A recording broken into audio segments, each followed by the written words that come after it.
Hello, fellow Good Omens fans! Well, it's a new year, and filming for the 90-minute finale begins very soon, only a few days away.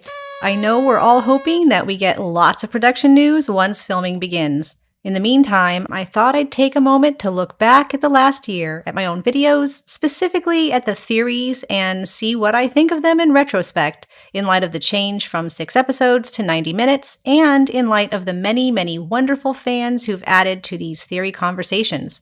Do these theories still hold up? Do they need updating?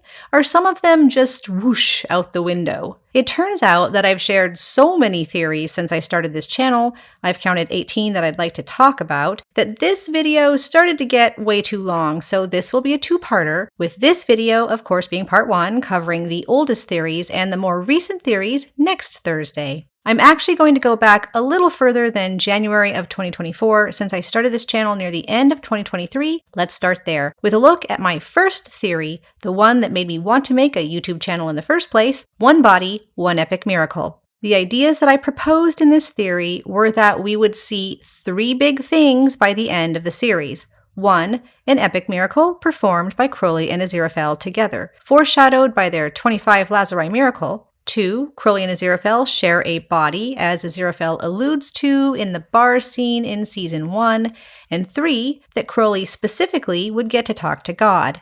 I think the first one stands up. I'm pretty sure nearly everyone at this point has picked up the foreshadowing of a big miracle, possibly having to do with resurrection because of the Lazarus and multiple other resurrection references. This one stays on my bingo card for sure, and I feel like it will be a pivotal moment in the 90-minute finale. I'm torn about them sharing a body. One of them would have to be discorporated, and I'm not sure how this might fit into the condensed 90-minute narrative. But I'm not ruling it out. It might even be the way in which they perform the epic miracle together. I've softened a bit on this theory, but I can't seem to completely let it go.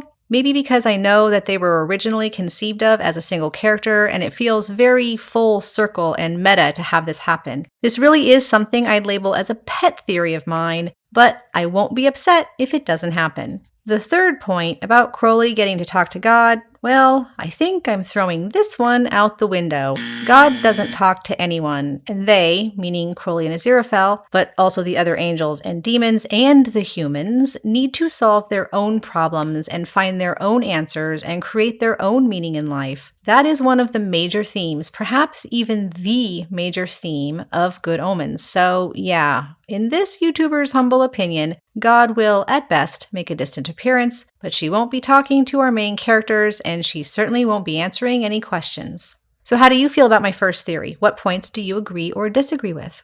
My next theory was coffee or death. This is sort of an analysis, but there's always quite a lot of crossover between analysis and theory, and I do think this one holds an important theory. It was made as a response to the coffee theory, which was new and spreading on social media at that time. That theory had a few variations, including that the Metatron had somehow slipped something into the coffee he offered, or that he miracled Aziraphale into behaving as he did in the final 15. My own coffee theory is that the scene is very laden with symbolism, where the coffee is a metaphor for the offer the Metatron makes. There are sweet almonds and 2 sweet deals that are actually poison and lies, but aside from the symbolism, this offer is a very straightforward manipulation of Aziraphale by the Metatron and a very in-character response by Aziraphale. There really isn't much about the future of the show in this theory, but I still stand by it. Don't worry, this isn't my only Final 15 theory, far from it. Like the parody song Joe Madge and I made, there really do seem to be a million theories, and a lot of them revolve around the Final 15. Speaking of the Final 15, next I did a little mini theory on the smile at the end of the credits, and I admit this video was really open-ended. I didn't have my own theory quite yet, so it was just a list of possibilities: a body swap, a partial swap, a mind wipe, a bunch more like that. This is one I think I'd actually like to address more thoroughly in the future. It really deserves its own serious theory video because I do have my own thoughts on it now, so I'm going to mark this one as needs updating. Let's see, next up we have, oh wait, I should say, spoilers for Staged ahead. If you haven't watched all 3 seasons of Staged, skip ahead to the next theory because I'm about to spoil the very end of that amazing show, okay? Good Omens and Staged have not just similar endings, but specifically credit sequences that are nearly identical. I believed at the time that it was intentional. If you haven't yet, go check out my video showing both credit sequences side by side. I recently made this video public and you can see it if you click on the card here, and I've also linked it in the video description. Anyway, although I was pretty sure about this theory when I shared it about a year ago, I'm even more certain about it now, as Michael Sheen has reportedly stated that he had a hand in creating the final bit of staged and that he loves things that are meta. That's pretty much a confirmation in my book. When Neil Gaiman was asked about it in October of 2023, he was asked about and specifically answered about the plot of the stories being similar. He never addressed the credits. And that means this scene, "We'll be okay," with a sign held up by Michael, was not only a message in the staged universe to David, but also a message to fans of both staged and Good Omens, who he knew were going to be existing in a heartbroken state for quite some time. So yeah, I stand by this theory even more now than when I posted it initially. My next theory was a mini theory having to do with Aziraphale's ring. In this theory, the ring symbolizes his connection to heaven and to his angelic identity, and I thought he might be stripped of it in some way or voluntarily remove it in Season 3. I still think there's room for this little detail in the 90-minute finale. He fiddles with it quite regularly in Season 1 and especially in Season 2 when he's conflicted about his own morality bumping up against his perceived duty to God. Some fans have told me that they think Aziraphale might give the ring to Crowley as a proposal, perhaps, and I think that's possible. I really love that idea. In any case, I do think he'll either have it stripped away by the Metatron, or that he'll take it off on his own as a sign that he's no longer beholden to heaven. Whether he gives it to Crowley, or just leaves it on a desk, or chucks it in the Thames, it could go any of those ways. Next, we have the hidden record clue. Joe Madge was the first to spot this serial number and dive into it, and other folks had shared some of their musical theories with me at this same time, so this isn't purely my theory. This theory has two basic parts having to do with the records that Aziraphale picks up from Maggie's shop at the beginning of Season 2. First, the Shostakovich record, which he is seen listening to when Jim arrives, is a foreshadowing of Aziraphale's coming journey in Season 3. Like the famous composer, we theorize that Aziraphale will appear to comply with the powers that be externally, while underneath he will be fomenting something rebellious. I also firmly believe we did find a hidden record on the label of the Shostakovich record, one with two sides that incidentally match the 21 minutes that Aziraphale mentions, while the Shostakovich record does not. Our theory is that this hidden record reflects Aziraphale and Crowley as the two sides of the same, record, and hint at their happy ending. This is actually one of my very favorite theories. I still love it. If you want to see how we found the hidden record, what the songs are, and all of the details, I am linking the original video up here or down in the description. I do think this theory still holds up and will be reflective of Aziraphale's journey in the 90-minute finale and the happy ending, though the journey is likely to be somewhat condensed for time. Next, we looked again at the credits because they align with something else. This time, the oh-so-important song, A Nightingale Sang in Berkeley Square, as sung by Tori Amos. This one is also not purely mine. Tumblr user Daria Meow noticed the alignment, and with their permission, I just sort of ran with it.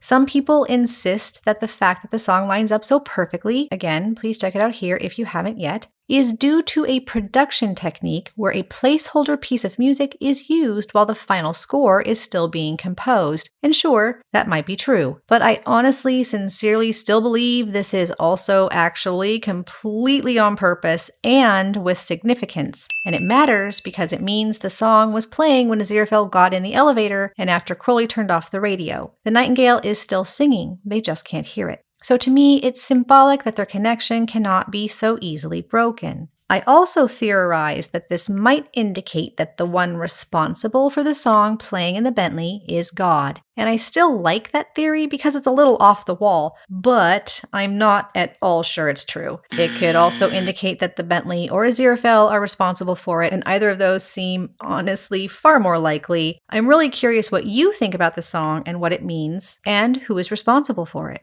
The final theory I will discuss in this video is Trust Me. This one struck me on a rewatch of the final 15 we were doing frame by frame. There's a lot of magic in both seasons of the show and a big emphasis on it in Season 2 with the 1941 bullet catch. While trying to figure out the significance of the 1941 sequence compared to the final 15, I noticed that at the elevator in the final moments of episode 6, Aziraphale opens his mouth just for a moment when he looks back at Crowley, just before the shot cuts back to Crowley. My idea was that Aziraphale mouths "trust me" here, just as he did during the bullet catch in 1941. There's more than one instance of lip reading in the show, and I'm not the only one who's been looking for other hidden instances of lip reading in season 2 because of it. Many months later, I am not entirely sure how I feel about this theory anymore. For one thing, Crowley doesn't make any response or acknowledgement, even in the privacy of the Bentley as he drives away, although a good magician's helper wouldn't. But we also got that blurb from Amazon concerning season 3. The plans for Armageddon are going wrong. Only Crowley and Aziraphale working together can hope to put it right, and they aren't talking. If Aziraphale did send a secret message, it seems that Crowley didn't get it. I think I'd like to revisit this theory. I don't think it's entirely wrong, but I have a lot of additional ideas about it now in retrospect, and I also think that their makeup and reunion is going to have to be tightened up quite a lot for time reasons in the 90-minute finale. So I do hope to revisit this theory sometime in 2025. I really would love to hear all of your thoughts on any and all of these theories and on your own journey over this last year. Have you changed your mind on any that you used to buy into? How much has the 90-minute finale altered your own theories? Stay tuned next week when we talk about my most watched theory, why Crowley fell, and a divisive one about the true nature of Maggie, as well as one of my own favorite pet theories concerning the much-referenced Powell and Pressburger film, A Matter of Life and Death. Next Monday happens to be January 6th, the same date that filming is likely set to start, so with luck, we'll have a news update for you then as well. So until next week, have a safe and happy new year, and may it bring everything you hope for. I'd like to say thank you to my friends and family, my volunteer Discord staff, and all of my patrons who make this channel possible. If you'd like to join my Patreon, I've started posting all of my analysis and theories early there, and you can watch and rewatch them without the annoying YouTube ads. This is in addition to the monthly rewatch notes, X-ray, and Easter egg spotting. Until then, have a safe and warm and happy holiday season, and as always, thanks for watching!